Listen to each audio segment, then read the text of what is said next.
And so when Kubrick came along, I had wisdom enough to know that he was not like the usual that I'd worked with, you know. He was obviously special. I was told that he was. I told he was some crazy genius from New York who was coming out here to make a film. And I suppose he couldn't get who he wanted because he didn't have a big enough budget. He ended up with me, right? And so we went to work, and he was a little mechanical, I thought, at the time. But I enjoyed watching him work because of the way he was using the camera. And everybody around. I remember daily there would be a convocation of the producers, or the money people would say, he can't do it this way. He cannot do it this way. And of course, Stanley just sailed right along. He didn't pay any attention to anybody. And it went rather well. And it turned out to be, I guess, a pretty good little picture. Well, he didn't have to persuade me. I wanted to do it. I couldn't understand why he wanted me. I was a little hurt, actually, because when he described it was on the phone, I was at the Chelsea Hotel in New York, and they called from London, I believe.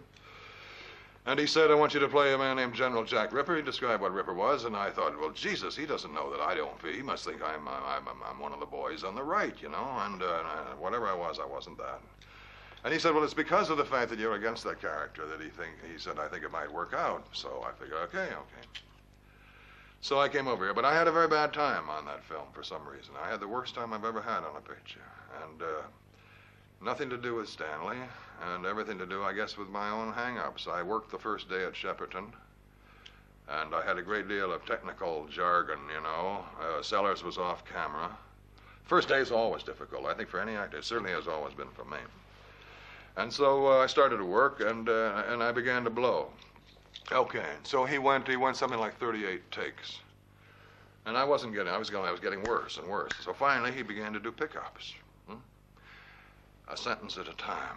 And I mean, this is painful. This is embarrassing. Shit, I'm here and I want to do well. I respected Stanley, I respected the film, respected the fact that I was working with a new crew. Everything was fine, but I couldn't work. And so we just did pickups all morning. Finally I walked up to him and I said, Stanley, I'm sorry. I said, but there's nothing I can do. He said, I know that. He said, you know there's nothing I can do. I said, I know that. He said, but I'll tell you one thing. He said, the terror, the terror that's in your eyes may just give us the quality that we want. Because you see, it is ironic, I think you would agree, it is ironic that a person, a character, can ostensibly portray a character and not really know what he's doing, huh? I mean, trying to figure out this guy, on the phone, and this, and give the impression. Of course, in that sense, it wasn't so hard for it to work because what was it? This was a sort of a madman, wasn't it? A crazy guy, like everybody else in the Pentagon. I mean, huh? It's very difficult to ever meet Stanley Kubrick, from our point of view, anyway. So you just have to work on hunches and impressions. And our impression was that he's a very meticulous, careful director. Is that the case? Well, Stanley is. Again, an obsessive, total obsessive about his work. That's why his work has such tremendous quality.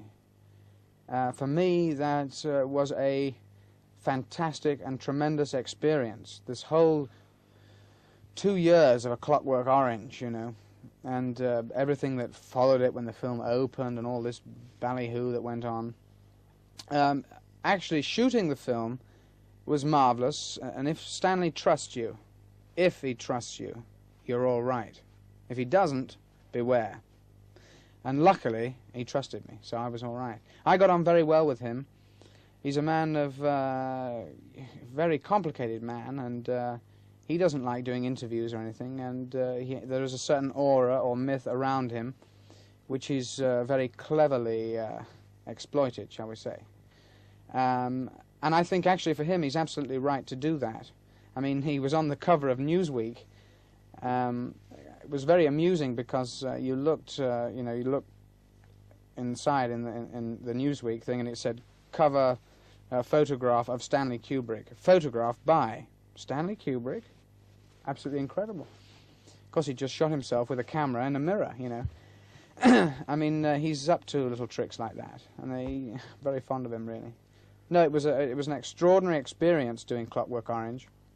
A very long and arduous film to shoot. I think it was 7 months shooting.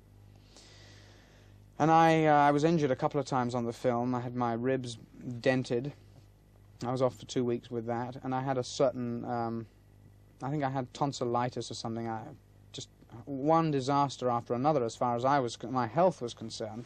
I got a couple of scratched corneas, you know, my eyes. But having said all that, of course, I suppose one can say it was worth it. I mean, I would certainly say that. I wouldn't like to go through that experience again. But I would certainly work for him again. That doesn't mean that.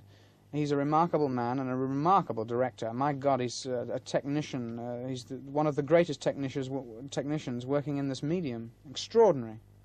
I mean, he'll design lenses, he'll light in certain ways, and he even is very concerned about, you know, the sounds, incorporating these small microphones, and he's a most extraordinary man. Most extraordinary man.